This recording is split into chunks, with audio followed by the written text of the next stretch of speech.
Good morning, everybody. Welcome back to the channel. Welcome back to United vs. Everybody. I am your host, Sean, and we are here today to talk about yesterday's result. Obviously, United drew 0-0 against Crystal Palace on the road yesterday. Kind of another struggle away result, but we're here today just to share our thoughts. I've got my 3 thoughts on the match, my big takeaways. I want to hear yours. So let's get stuck in. Don't forget to get involved in the live chat as well as we're going along, just to let me know what your thoughts are. Because I'm not going to lie, and it may sound a bit mean, I don't whatever you want to say. It was a bit of a boring match, especially after that first half. Yeah, we had some exciting moments. I thought we played well in the first half, just struggled a bit, as we're going to talk about. Hit the woodwork, obviously, but all in all, it was kind of quiet, kind of boring, and I think it had more to do with Palace than it had to do with United necessarily. But let me know your thoughts on the starting 11, because the starting 11 was a bit interesting. Since that I thought that double pivot of Manu and Eriksen looked initially like it was a bit lightweight, and I posted on YouTube and I tweeted earlier before the match kicked off. Does anyone else think that double pivot looks a little weak? Doesn't exactly scream defensive power, especially given how Palace have played and maybe how in our preview we thought they would play in terms of maybe trying to maintain possession high up the pitch. They didn't play that way, though. We're going to talk a little about that. The other interesting thing in the starting lineup was Rashford on the bench in favor of Garnacho. So obviously we've been speaking for weeks, a lot of us, myself included, that maybe is something that we wanted to see, maybe Rashford being benched for one game, not as punishment or anything like that, but it's more about rewarding Garnacho for what he's been doing. But it was a big decision nonetheless from Ten Hag. I think that as we reflect on the match and we look at some of the way Rashford is used and some of how we maybe struggled a bit in the first half, that decision becomes a little more interesting. So I'm here to share my 3 takeaways as we draw 0-0. So without further ado, let's get stuck in on my first point. Let me just get the slide going here. So number 1, the obvious, wasted chances. Story, it's the same old story, right? For a second there, where we were watching the match, it was starting to, especially as the second half rolled on a little bit, it started to feel like a case of, we've seen this movie before, right? Tons of possession for United, getting into dangerous areas, creating chances, but again, just we've seen many, many times, just that lack of clinical edge and finishing with that final phase of the attack. It just saw us just miss these chances over and over again. And again, like we've seen this for the better part of the last decade. Tons of possession, just nothing to show for it. And Ten Hag mentioned this as well in his post-match comments. He defended. He said, we ate them alive in the first half, but in the box is where the game is decided. That's what's according to Ten Hag, and we just weren't clinical enough in the box. Possession was all United in the first throughout the whole match, but it was 67% in both halves. So tons of possession, big chances, a lot of attacking intent, but it was just the first half. It seemed like we kind of just lost belief in ourselves a little bit. Looking at the first half, we had 9 shots to Palace's 2. We had 4 shots on target. Palace just had 1. We had 5 big chances. Palace had 1 big chance. We had an XG of 1.4. Palace had an XG of 0.2. We had 20 touches in Palace's box in the first half compared to 4. And I think that if you look again at Palace's numbers, so they had 15 clearances and Henderson made 5 saves in the first half alone. Kind of tells you the whole story of the first half. It was just attack versus defense for 45 minutes, basically. We really should have had 2 goals, too. We hit the woodwork a couple times in one phase of attack. We were getting into those areas again. It wasn't clicking. And as I said, the more and more that went on, it started to feel like Palace might even be able to nick a 1-0 at home with one of these counterattacks. I thought De Ligt probably should have had a goal as well from one of these corners, but he looks a beast on these corners, right? But apparently he's lightweight, though, so Graham Souness can do one. What an ass. Big up Andreas Jorgensen, by the way, for our new set piece coach, for really getting us more dangerous on these set pieces. We look really, really good. And just big up. Remember, we spoke about him when he was appointed in the summer, the new set piece coach. Eric Ramsey went to go coach in the MLS, and I thought that Eric Ramsey was probably the worst set piece coach I've ever seen. We looked so horrible under him. But on the second half of the match, though, it was pretty much all Palace, or at least it was less United. I wouldn't say it was all Palace. It's not like they dominated, but our numbers definitely dropped off. They had 7 shots. 6 of those were inside the box. They had 3 big chances.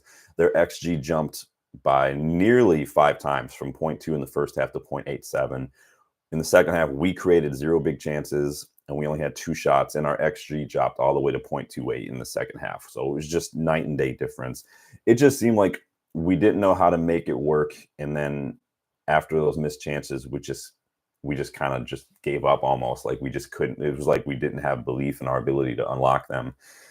And it's a shame. And again, it wasn't necessarily that we were poor, like, or Palace were great in the second half. It was just that the momentum completely shifted.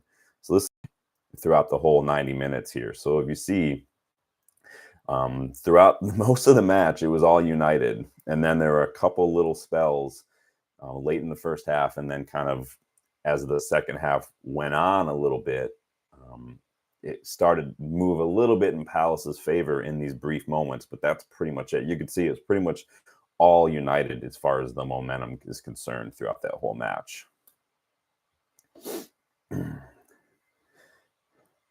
But the problem again is we have good chances created. We have a high XG, but we're just not finishing. So United are actually second in the league right now when it comes to XG. We've got an XG of 9.6. We've only scored 5 goals. We're third for big chances created right now. We're first for big chances missed. Again, we're not finishing our dinner. We put 7 goals past Barnsley, yes. 3 against Southampton, yes. But we're struggling to find the back of the net overall.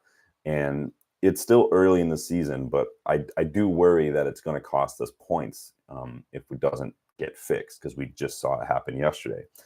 So my biggest question then is, who's going to be scoring the goals for us? Where are our goal scorers? Who's going to take that responsibility? Who's going to put those chances in the back of the net? You know, who's going to drag us over the line by doing what needs to be done in the box?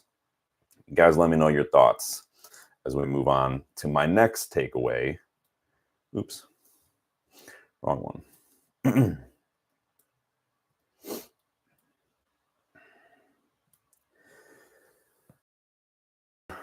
Unbreakable Palace. And you got to hand it to Palace in some regard, right? They made it hard to get through, basically. They set up, in formation-wise, they set up the way that we talked about in our match preview, that 3-5-2, 3-4-2-1 kind of thing. The big difference, though, is that where they have been setting up in that formation and have tried to play a high line and try to push high up the pitch and concentrate their possession in and around the middle of the park, yesterday basically just sat with 5 in defense and made themselves extremely difficult to play through. They just, every time we would get the ball, it was like there was a wall of Palace jerseys, 5 or 6 of them even, just in and around the box. Each time we had the ball, we struggled to unlock the defense. Their 3 center backs actually received their highest ratings on FootMob, aside from Dean Henderson, if that says anything. So Henderson was man of the match, actually, on FootMob. He made 7 saves yesterday. 5 of those were in the first half, like we said. So honestly, though, if I were a Palace fan, I'd probably be frustrated with that game plan. Just, it was basically a Jose Mourinho game plan. They just parked the bus. They just, like, at home, with the way they've been playing, with the way that Oliver Glasner wants to play, and really with players that they have, like, they've just got Nketiah. Eze's actually decent, right? I mean, Mateta's got some goals. Like, I feel like had they played a little bit more attacking, they might have actually gotten something, but they decided just to park the bus. So again, if I were a Palace fan, I'd probably be a little frustrated with the way they played, especially again after what happened last year. This is what the average position looked like on the pitch for both teams as we're talking about the way Palace set up here. So you can see Palace were pretty much parked in their own half, and United were pretty much parked in Palace's half as well. So Palace were happy to sit deep. United really were trying to push high up the pitch, and we were just, again, it was attack versus defense, and that pretty much that entire first half. But Palace were just happy to sit super deep, not try to, make themselves a little bit more exposed at the back, make it hard to break down, and basically just be a big wall of red and blue shirts.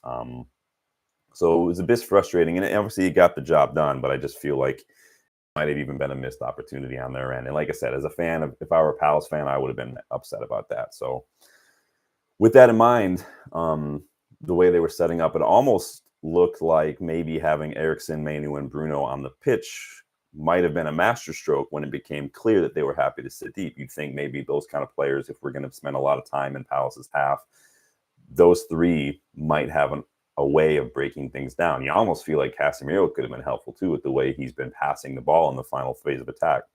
But for some reason, it just wasn't clicking. We just weren't able to find the key to unlock that defense. It also didn't help that some of our players had an off day. I thought Garnacho struggled a little bit to make the same kind of impact as a starter as he has when he's been coming on as a sub. Zirkzee didn't have any shots on target. He only had 23 touches. So it's good that Højlund is back and fit now, because I think that if one striker isn't doing it on a given day, you need to be able to change things up. And I do think that the two of them have different profiles. And this isn't me blaming Zirkzee or anything. I'm not even trying to be harsh on him, really. I've said many times the goals will come. I've also said many times he's not going to be the goal scorer. I doubt he'll even get like 15 goals for us. He is more like a Martial. He is more like a Firmino. He is more of a drop deep, link up play. I just need to see more from him when he gets these chances, because good link-up play is not going to be enough for me. It's not going to be enough for United. But it's still early, so I'm not going to go anywhere near writing anybody off yet. I thought Bruno struggled. He was very sloppy in his passes, poor touches on the ball. He just kept giving the ball away unnecessarily. It was really, really frustrating. He just looked like he just wasn't even fully awake. He only completed 72% of his passes, failed to get any of his 3 shots on target. He was only successful with 2 of his 9 long balls, and none of his crosses were accurate. He made 7 crosses, and none of them were accurate. Should he have been maybe hooked instead of Eriksen? I can hear that argument. An argument can be made there. I think that, too, some of his performances in recent week, Bruno, just haven't been the same Bruno that we're used to seeing. Maybe the international break had something to do with that. I don't know. Or maybe just not starting against Barnsley. Maybe he could have done with a little more minutes to get up to fitness and like rhythm. I don't know. But interestingly enough, his defensive numbers were fine. He won 7 out of 9 of his ground duels. He had an interception. He had 3 tackles, and he actually had the most tackles in the match. So it wasn't a super physical match if Bruno's leading the tackles for both sides with 3. I think I was saying I was at Loaded Dice. I was talking to a couple of people there. I really wanted us to make that change to bring on Ugarte a little sooner, whatever that looked like. I usually opt to bring off Eriksen, like I said, maybe an argument after the fact. Hindsight 2020, right? You're able to say maybe looking back, maybe Bruno should have been hooked. But at the time, I just thought it was getting to be a bit redundant when it became clear. And I think that given Bruno's defensive output and Manu's numbers, maybe it would have been better to bring on Ugarte a little sooner for one of those Eriksen. I opted for Eriksen to maybe just allow him to give a bit of that protection and let Bruno and Manu or Eriksen, whoever you kept on, focus their efforts more high up the pitch instead of sitting deep.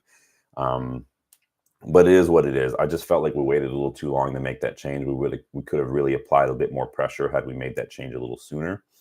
I just think it was a bit redundant after seeing how things were going to have those 3, Bruno, Manu, and Eriksen, all on the same time, all kind of doing work on and off the ball. And I feel like Ugarte could have let 2 of them focus on breaking down Palace's defense while he just kind of patrolled and make sure that we weren't exposed on a counterattack.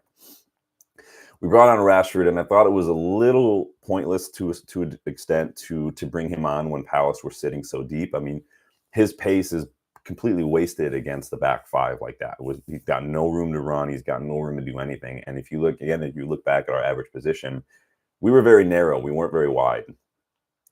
So I think that in terms of some of these players, especially some of these midfielders, I don't feel like we're getting as much out of them as we could, whether it's Bruno, Eriksen, Manu in particular, just by having them play a little deeper. So I need us to get the best of these guys, especially Bruno, in these situations. This was a good example of a stingy, very, very defensive side that we came up against and seeing what we could do in it. And we struggled. So I think it points out more opportunities for us to address a few things moving forward. We need to really figure out how to make this work.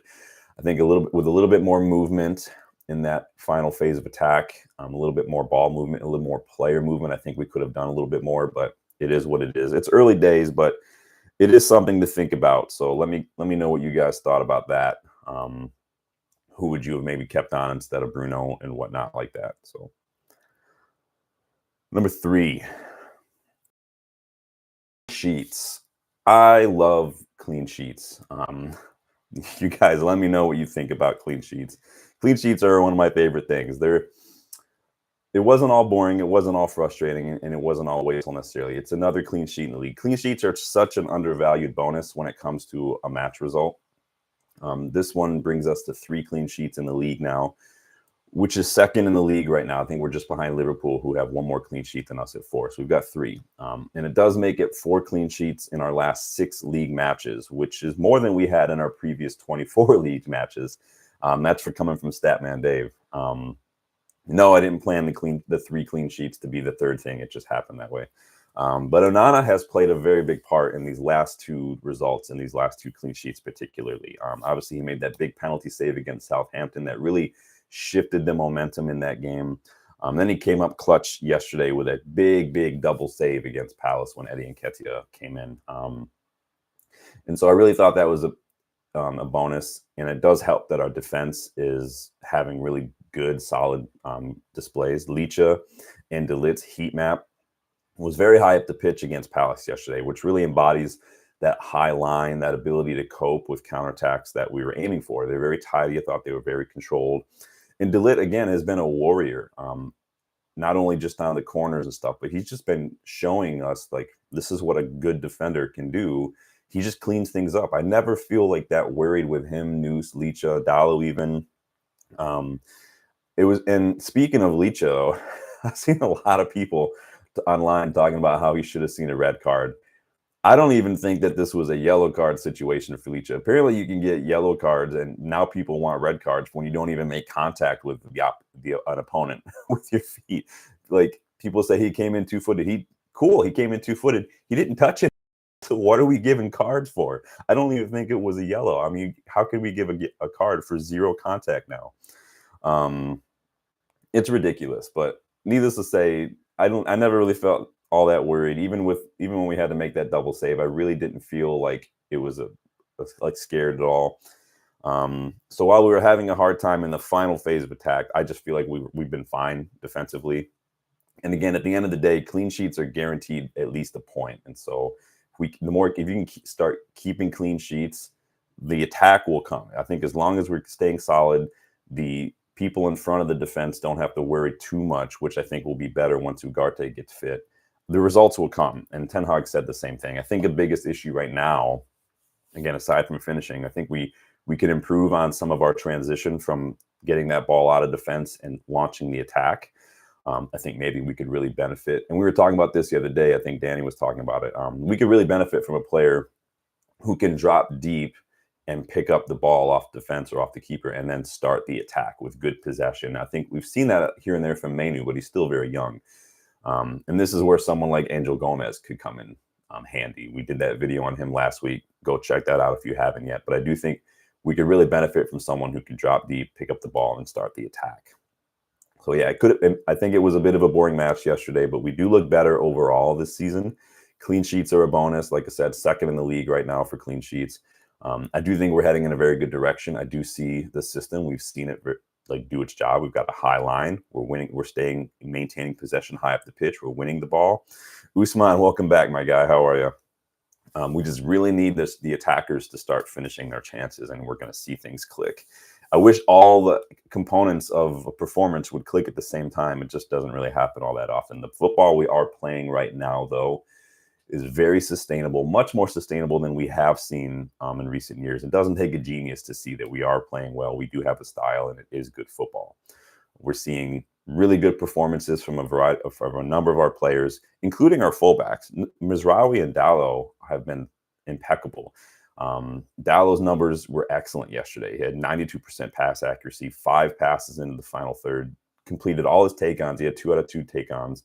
Defensively, he had 8 recoveries, won 4 out of 5 ground duels, made 2 clearances. And then News has simply been class since we signed him, like literally the signing of the summer, as far as I'm concerned. It's just, I wish that our finishing would get better because our finishing has really been costing us a little bit. We were in control. We created chances. We really should have won. It's just, imagine where we could be once the attackers start to finish these chances. So that's my thought. How good does that third shirt look on the pitch, though? Did you guys catch that? It looked really, really good. Some of these shirts, like I've had instances in the past where we've had shirts and I look at them before we actually play and I'm like, all right, it looks all right. But then we see them on the pitch and they look so much better. This was a case of looks fire when it was released, looks even better on the pitch. It looked really good. Let me know your thoughts on that. If you haven't liked the video yet, please do. Don't forget to do that. Subscribe if you are new. We are on the road to 2K subscribers. We're getting closer and closer every day. So I appreciate everybody getting involved, everybody getting their thoughts in, everybody helping the channel grow. Share the videos with people if you like them. Share them on your social media or Facebooks or wherever if you guys like them enough. Get other people involved as well. I like to get more opinions, more feedback, more engagement. And if you don't want to miss any videos, hit that notification bell. There's that little bell thing down there. So those are my thoughts on the match as we draw 0-0 with Crystal Palace at Selhurst Park. Let me know your thoughts. We will be back probably Monday, Tuesday, depending on when these pressers release. Again, I don't know why I wait for the pressers. They're never very good, but we will be back because we do have our first Europa League match this week against FC 20. So that'll be an interesting one. It's at home. Hopefully we can just keep building on the momentum because we're doing pretty well since the international break. We've been playing pretty well. Have, several clean sheets. Haven't lost any matches. So hopefully we can keep that up and start the Europa League campaign on a positive and then continue that momentum into the weekend with Spurs as we host them as well. So let me know your thoughts on the match. Thank you for stopping by. It's good to see you, Usman. And I will see you guys on the next one. Later.